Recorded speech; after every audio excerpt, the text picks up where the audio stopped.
அரஹர நம பார்வதி பதயே அரஹர மகாதேவா. தென்னாருடைய சிவனே போற்றி, எண்ணாற்றவர்க்கும் இறைவா போற்றி. அன்பார்ந்த ராஜ் யூடியூப் ஆன்மீக சேனலில் நேயர்களே அனைவருக்கும் வணக்கம். இந்த பதிவில் நாம் நவக்கிரகங்களை பற்றி அறிவோம். நவக்கிரகங்கள் அப்படிங்கிறது 9 பேர் இருக்கின்றார்கள். இந்த 9 பேர் அப்படிங்கிறது அன்றைய காலத்தில் 7 பேர் தான் நவக்கிரகங்கள் அப்படின்னாக்க. அந்த 7 பேருக்கு பார்த்தோம் அப்படின்னா 7 நாட்கள் இருக்கும். முதல் நாள் பார்த்தீங்கன்னா சூரியன், ஞாயிற்றுக்கிழமை சூரிய பகவானுக்கு. 2வது நாள் சந்திர பகவான், திங்கட்கிழமை. 3வது செவ்வாய்க்கிழமை, செவ்வாய் அங்காரகன் என்று சொல்வார்கள். 4வது புதன்கிழமை, புதன் பகவான் என்று சொல்வார்கள். 5 குரு பகவான், வியாழக்கிழமை. 6 சுக்கிரன், வெள்ளிக்கிழமை, சுக்கிரவாரம் என்றே சொல்வார்கள். 7 சனிக்கிழமை, சனி பகவான். 7 நாட்கள் தான் இருக்கின்றது. 7 கிரகங்கள் தான் அன்றைய தினத்தில். இந்த 2 கிரகங்களை சுவாமி இணைக்கின்றார். ஏன் இணைக்கின்றார் அப்படின்னாக்க, நம்பர்ஸ் மொத்தம் 9 நம்பர் இருக்குது. அதுக்கு மேலே நம்பர் இருக்கா அப்படின்னா கிடையாது. மொத்தம் டோட்டலாக 9 நம்பர் தான் உங்களுக்கு மாறி மாறி மாறி வரும். அந்த 9 அப்படிங்கிறதா கடவுள் அப்படின்னு இருக்கணும். அப்படிங்கிறதுக்காக தான் சுவாமி 2 பாவ கிரகங்களை இணைத்து 9 கிரகங்களாக ஆக்கிவிடுறார். இந்த 2 கிரகங்களை எப்படி இணைக்கிறார் அப்படின்னாக்க, ஒரு காலத்தில் திருப்பார்கடலில் அமிர்தத்தை கடையும் போது அந்த அமிர்தம் வந்தவுடன் அனைவரும் பகிர்ந்து கொண்டிருக்கின்றார்கள், தேவர்கள்லாம். இதில் 2 அரக்கர்களை சுவாமி உட்கார வைத்து அந்த அமிர்தத்தையும் சாப்பிட வச்சிட்டார். 2 அரக்கர்கள் சாப்பிட்ட உடனேயும் சூரியனும் சந்திரனும் அந்த நேரத்தில் 2 அரக்கர்கள் இந்த அமிர்தத்தை வாங்கி சாப்பிட்டுட்டாங்க அப்படின்னு சொல்கிறாங்க, சூரியனும் சந்திரனும். அப்போ சொல்லும்போது சூரியனும் சந்திரனும் சொன்ன உடனேயும் அந்த 2 அரக்கர்கள் தலையை வெட்டிடுறாங்க. தேவர்கள்லாம் சேர்ந்து 2 அரக்கர்கள் தலையை வெட்டிடுறாங்க. அமிர்தத்தை தேவர்களாக சாப்பிட்டுட்டாங்க அரக்கர்கள் அப்படின்ட்டு. வெட்டினோடனே இந்த அமிர்தத்தை சாப்பிட்டாச்சுன்னா சாவாவரம் கிடச்சிடும் எல்லாருக்கும். இந்த அமிர்தத்தை சாப்பிட்டதுனால இந்த ராகு பகவான் தான் ஒத்த தலை பாம்பாக ராகு பகவான் வந்துடுறார். 5 தலை பாம்பாக கேது பகவான் வந்துடுறார். அவள் 2 பேருக்கு சாவா வரம் கிடச்சிருது. 2 பேரையும் கிரகத்தில் இணைச்சிட்டார் சுவாமி. 2 பேரும் கிரகமாயிட்டாங்க அப்படின்னா 2 பேருக்கு மட்டும் நாட்கள் இல்லை. மற்ற பேருக்கெல்லாம் நாட்கள் இருக்குது. இந்த ராகுக்கும் கேதுக்கும் மட்டும் நாட்கள் இல்லை.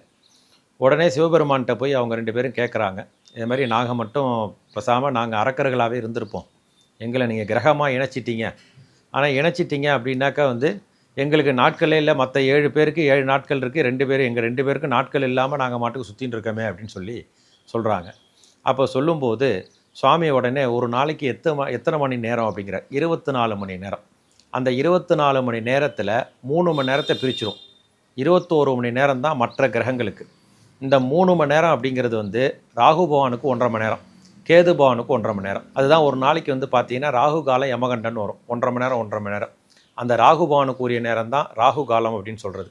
யமகண்டம் அப்படிங்கிறது கேது பகவானுக்கு உரிய நேரம், அவருக்கு உரிய நாள். அவங்க 2 பேருக்கும் டெய்லிக்கும் கொடுத்துட்றாரு 3 மணி நேரம் 3 மணி நேரம்ட்டு. அதை பிரித்து கொடுத்துட்றாரு. அதனால தான் ராகு காலம் யமகண்டன் அதனால தான் வந்தது. அதே மாதிரி பார்த்தீங்க அப்படின்னாக்க, இந்த சூரியனும் சந்திரனும் அந்த நேரத்தில் அவங்க சொன்னதுனால, இவங்க தலையை அவங்க சொல்லி வெட்டினதுனால இந்த சூரியனையும் சந்திரனையும் மறைக்கக்கூடியது தான் சூரிய கிரகணம், சந்திர கிரகணம் அப்படின்னு வந்தது. சூரிய பகவான் அன்றைக்கி பார்த்தீங்க அப்படின்னா கண்ணங்கரேன்னு இருப்பார். ராகு பகவான் கேது பகவான் என்ன கலரில் இருப்பாரோ அந்த கலரில் இருப்பார். அதே மாதிரி சந்திரனை பார்த்தீங்கன்னா அதே மாதிரி கண்ணங்கரேன்னு இருப்பார். ஒன்று மட்டும் எல்லோரும் நல்லா தெரிஞ்சுக்கணும், இந்த சூரிய கிரகணம் சந்திர கிரகணம் எப்போ வரும் அப்படின்னா அமாவாசைக்கு தான் சூரிய கிரகணம் அப்படிங்கிறது வரும். சந்திர கிரகணம் அப்படிங்கிறது பௌர்ணமியில் தான் வரும், மற்ற நாட்களில் வராது. நீங்கள் நல்லாவே கவனிக்கலாம். அது சூரிய கிரகணம் அப்படிங்கிறது அமாவாசையில் தான் வரும். சந்திர கிரகணம் அப்படிங்கிறது பௌர்ணமியில் தான் வரும். அதுதான் சூரிய கிரகணம் சந்திர கிரகணம் அப்படின்னு அவங்கள போய் மறைக்கக்கூடியது. இறைவனோட அனுகிரகத்தில் அவங்க வந்ததுனால, அந்த நேரத்தில் இவங்க போய் சொல்லி அவரோட தலையை வெட்டினதுனால அவங்கள மறைக்கக்கூடிய ஒரு தனி பவர், அந்த நேரத்தில் முழு பவர் ராகுக்கும் கேதுக்கும் தான், அந்த சூரிய கிரகண சந்திர கிரகண நேரத்தில். அதுக்கு அடுத்தது நம்ம பார்த்தோம் அப்படின்னா, இந்த 9 கடவுளாக இருக்கணும் அப்படிங்கிறது ஏன் சுவாமி நியமிச்சார் அப்படின்னா, 9 தான் நம்பர், அதுக்கு மேலே ஒரு நம்பர் கிடையாது. நீங்கள் 9வது வாய்ப்பாடை சொல்லி பார்க்குறீங்க அப்படின்னாக்க அது 9லேயே தான் நிற்கும். முதல்ல பார்த்தீங்கன்னா 9, 2வது 18, 8 1 9, 27, 36, 45 அப்படின்னு அது பார்த்தீங்கன்னாக்க டோட்டல் 9 தான் வரும். அதுக்கு மேலே வரவே வராது. அந்த கடவுள் அப்படிங்கிறது எப்பொழுதும் ஒரே நிலையில் இருக்கக்கூடியவர் அப்படிங்கிறதுக்காக தான் 9 அப்படின்னா நம்பர்ஸ் 9 அப்படின்னா கடவுள் அப்படின்னு சொல்லி வச்சுருக்கார். 8 அப்படின்னா நம்ம சொத்துன்னு வச்சுக்கலாம். 7 அப்படின்னாக்கா நகைகள்னு வச்சுக்கலாம், ஒன்று ஒன்று வச்சுக்கலாம். இதெல்லாம் ஒன்று சேருமா அப்படின்னா ஒன்றுமே ஒரே நிலையில் இருக்கவே இருக்காது, மாறி மாறி போகும். இன்றைக்கி எங்கிட்ட நகை இருக்கும், நாளைக்கு உங்கள்கிட்ட இருக்கும். இன்றைக்கி எங்கிட்ட பணம் இருக்கும், நாளைக்கு உங்கள்கிட்ட இருக்கும், நாளைக்கு இன்னொருத்தர்கிட்ட இருக்கும். நம்மள்கிட்ட வந்து நிரந்தரமாக இருக்காது. நமக்கு நிரந்தரமாக இருக்கக்கூடிய யாருன்னா கடவுள் மட்டும்தான். அதுதான் ஒரே நிலையில் இருக்கக்கூடிய ஒரு கடவுள். அதனால தான் 9 அப்படின்னா கடவுள் அப்படின்னு சொல்லி வச்சுருக்காங்க. அதுக்காக தான் 9 கிரகங்கள் அப்படிங்கிறத வச்சுருக்காங்க. இந்த 9 கிரகங்களில் வந்து பார்த்தோம் அப்படின்னா முதல்ல வந்து சூரிய பகவான். இந்த சூரிய பகவான் வந்து எப்படி அப்படின்னு பார்த்தீங்கன்னா உலகத்துக்கெல்லாம் வந்து அப்பா ஸ்தானத்தில் இருக்கக்கூடியவர், பித்ரு காரகன் அப்படின்னு சொல்லக்கூடியது. நம்ம ஜாதகத்தில் வந்து சூரிய பகவான் நமக்கு உச்சத்திலேயோ இந்த கிரகம் நல்லபடியாக இருந்தால்தான் நம்ம அப்பா அம்மா நமக்கு அப்பா கூட இருப்பார். நமக்கு சூரிய தசை நடக்கிறது அப்படின்னாக்க அந்த நேரத்தில் நம்ம பார்க்குறோம் அப்படின்னாக்க அப்போ அப்பாவுக்கு ஏதாவது ஒரு வியாதி படுத்தும், ஏதாவது ஒரு சூழ்நிலைகள் ஏற்படும். அதனால் அந்த சூரியன் அப்படிங்கிறவர் நம்ம ஜாதகத்தில் உச்சமாக இருந்தால்தான் அப்பா நம்ம கூட இருக்க முடியும். அப்பா உடல்நிலை நன்றாக இருக்க முடியும் அப்பாவுக்கு. ஆகையினால்தான் சூரிய பகவானை உலகத்துக்கெல்லாம் வந்து பித்ரு காரகன் அப்படின்னு அப்பா ஸ்தானத்தில் வச்சிருக்கக்கூடிய ஒரு சூரிய பகவான். அவருக்கு ஊரிய ஊர் என்ன அப்படின்னாக்க சூரியன் ஆராதனர் கோயில் அப்படின்ட்டு திருமங்கலக்குடி அப்படிங்கிற ஊர் பக்கத்தில், அதாவது கும்பகோணத்து பக்கத்தில் தான் இந்த நவகிரகங்கள் ஸ்தலமும் இருக்கின்றது. அங்கே இருக்கக்கூடிய ஸ்தலம்தான் இந்த சூரியனார் கோயில். அங்கே தான் வந்து சூரிய பகவானை வணங்க வேண்டும் நாம். அதே சூரிய பகவான் சென்னையிலும் இருக்கின்றது. நவகிரகங்கள் ஸ்தலம் சென்னையிலும் இருக்கின்றது. சென்னையில் வந்து பார்த்தோம் அப்படின்னா கொலப்பாக்கம் அப்படிங்கிற இடத்துல, இந்த போரூர் பக்கத்தில் கொலப்பாக்கம் அப்படின்னு ஒரு ஊர் இருக்குது. அங்கே வந்து அந்த சூரிய பகவானுக்கு உரிய கோயில். அங்கே மூலஸ்தான சுவாமி அம்பாள் ஆனந்தவல்லி அம்பிகா சமேத அகஸ்தீஸ்வர சுவாமி அப்படின்னு சொல்லக்கூடியது. அங்கே சூரிய பகவானுக்கு உரிய ஸ்தலமும் இங்கே சென்னையிலும் இருக்கின்றது. இந்த சூரியனை நீங்கள் வழிபட்டு சூரிய பகவான் அனுகிரகத்தை அனைவரும் பெற வேண்டும். நாம் அனைவரும் அப்பா கூட இருக்க வேண்டும், நல்ல முறையில் இருக்க வேண்டும் என்று சூரிய பகவானை வணங்க வேண்டும். சூரிய பகவானுக்கு உரிய தானியம் கோதுமை தானியம் என்று சொல்வார்கள். சூரிய பகவானுக்கு உரிய நிறம் சிகப்பு நிறம், நல்ல சிகப்பு கலர். நீங்கள் வழிபடக்கூடியது சிகப்பு கலர் வஸ்திரமும் கோதுமை தானியமும் வைத்து சூரிய பகவானை ஞாயிற்றுக்கிழமையிலே வழிபட வேண்டும். இரண்டாவதாக சந்திர பகவான் என்று சொல்வார்கள். இந்த சந்திரன் அப்படிங்கிறவர் நம்ம பார்த்தோம் அப்படின்னா மாத்ரு காரகன் அப்படின்னு பேர். உலகத்துக்கெல்லாம் வந்து அம்மா ஸ்தானத்தில் இருக்கக்கூடியவர் சந்திர பகவான். ஒருத்தருக்கு ஜாதகம் குறிக்கிறாங்க அப்படின்னாக்க நம்ம பிறக்கும்போது அந்த ஜாதகத்தில் சந்திர பகவான் எங்கே இருக்கின்றாரோ அங்கேருந்து தான் அந்த லக்னத்தை வைத்து குறிப்பார்கள். அந்த சந்திரனுக்கு அதிபதி கடக ராசி. இந்த சந்திர பகவான் நமது ஜாதகத்திலே நன்றாக இருந்தால்தான் அம்மா நம்ம கூட நல்லபடியாக இருப்பார்கள். அம்மா நல்லபடியாக நம்ம கூட இருக்க வேண்டும் அப்படின்னா சந்திர பகவானோட தோஷங்கள் நமக்கு இருக்கக்கூடாது.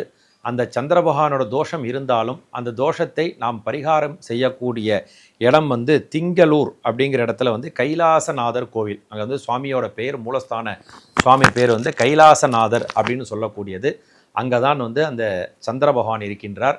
அந்த சந்திர பகவானை வணங்குபவர்கள் திங்களூர் சென்று, அதுவும் கும்பகோணத்து அருகிலில் தான் இருக்கின்றது, திங்களூர் சென்று சந்திர பகவானை வணங்கலாம்.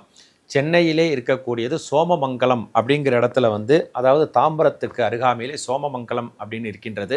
அங்கு தான் சந்திரபகவானுக்குரிய இடம் சென்னையில் இருக்கக்கூடியது. நீங்கள் சென்னையில் இருக்கின்றீர்கள், அவ்வளோ தூரம் கும்பகோணம் செல்ல முடியலை அப்படின்னா இங்கே சோமமங்கலத்திலே சென்று சந்திரபகவானை வழிபடலாம். சந்திர பகவானுக்குரியது நெல் தானியம் என்று சொல்வார்கள். அவருக்கு உரிய வஸ்திரம் வெள்ளை வஸ்திரம், சுத்தமான நல்ல வெள்ளை கலர் வஸ்திரம். அந்த வெள்ளை வஸ்திரத்தையும் நெல் தானியத்தையும் வைத்து திங்கட்கிழமையிலே சந்திர பகவானை வழிபட வேண்டும். மூன்றாவதாக அங்காரகன் என்று சொல்வார்கள். அவருக்கு பூமி காரகன் என்று பெயர், செவ்வாய் என்றும் பெயர்.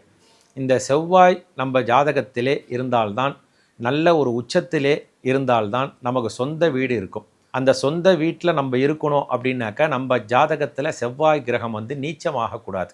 அப்போ தான் நம்ம சொந்த வீட்டில் இருக்க முடியும். அந்த வீட்டை, பூமியை தரக்கூடியது அங்காரகன், செவ்வாய் என்று சொல்லக்கூடியது. இந்த செவ்வாய்க்கு உரிய கோவில் வந்து நம்ம பார்த்தோம் அப்படின்னாக்க அதே மாதிரி கும்பகோணத்து அருகில் தான் வைத்தீஸ்வரன் கோவில் அப்படின்னு சொல்லக்கூடிய இடம்.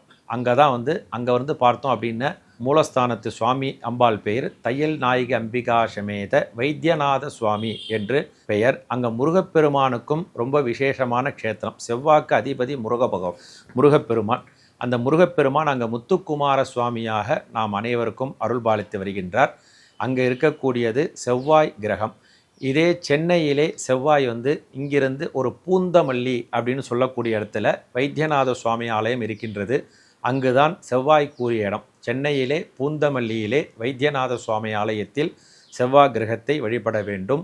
நம்ம ஜாதகத்தில் நமக்கு சொந்த வீட்டில் நாம் இருக்க வேண்டும், நாம் சொந்த பூமி வாங்க வேண்டும் அப்படின்னா அந்த செவ்வாயோட அனுக்கிரகம் நமக்கு இருக்க வேண்டும். அந்த செவ்வாய்க்குரிய கலர் சிகப்பு கலர். அந்த செவ்வாய்க்குரிய தானியம் காராமணி என்று சொல்லக்கூடியது. அந்த தானியத்தையும் சிகப்பு கலர் வஸ்திரத்தையும் வைத்து செவ்வாய் பகவானை வழிபட்டு நமது ஜாதகத்திலே செவ்வாய் தோஷம் இருந்தால் அந்த தோஷத்தை நீக்கி அனைவரும் வாழ்வாங்கு வாழ இறைவனை பிரார்த்திக்கிறோம்.